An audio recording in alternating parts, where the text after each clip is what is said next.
Hello, I'm Shane Jimerfield of ShaneJ Design and Woodworks, located in Southern Oregon. My son Jasper and I have decided to enter the summer's woodworking second annual Birdhouse build contest. After doing a bit of research on which birds in our area use birdhouses, we decided to build one for tree swallows. We were able to get quite a bit of information from the web on what the specific needs are for tree swallows and the criteria for their houses and location.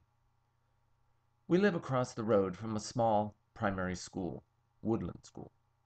They have a pond on their property and plenty of open space, which is what tree swallows need. So we also decided to locate the house there. We worked with the school to select a site. We also met with the third grade class to share with them information on the birdhouse, how to care for it, and natural history information about tree swallows. The kids were great and had many questions.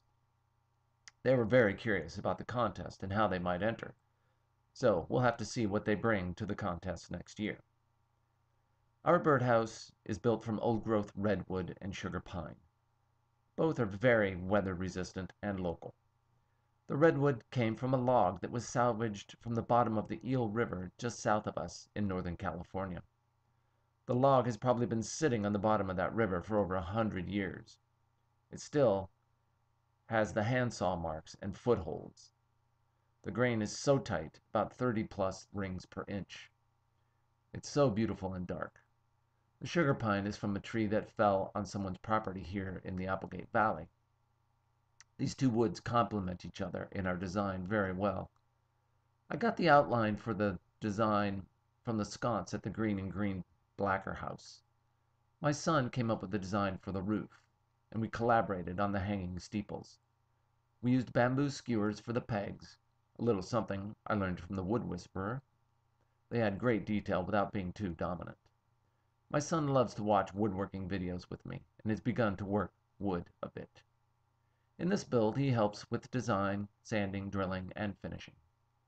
The house is finished on the outside only, with a mixture of linseed oil, tung oil, citrus oil, and wax, all non-toxic. It was a fun project. We generated lots of video and spent many hours editing to trim it down to fit in 10 minutes. I now have much more appreciation for those who do this for our woodworking community. Thank you. We would like to thank Summer for organizing the contest and all the sponsors for making the contest possible. I had to speed up much of the video to fit it within the time frame. I hope you like it. Enjoy.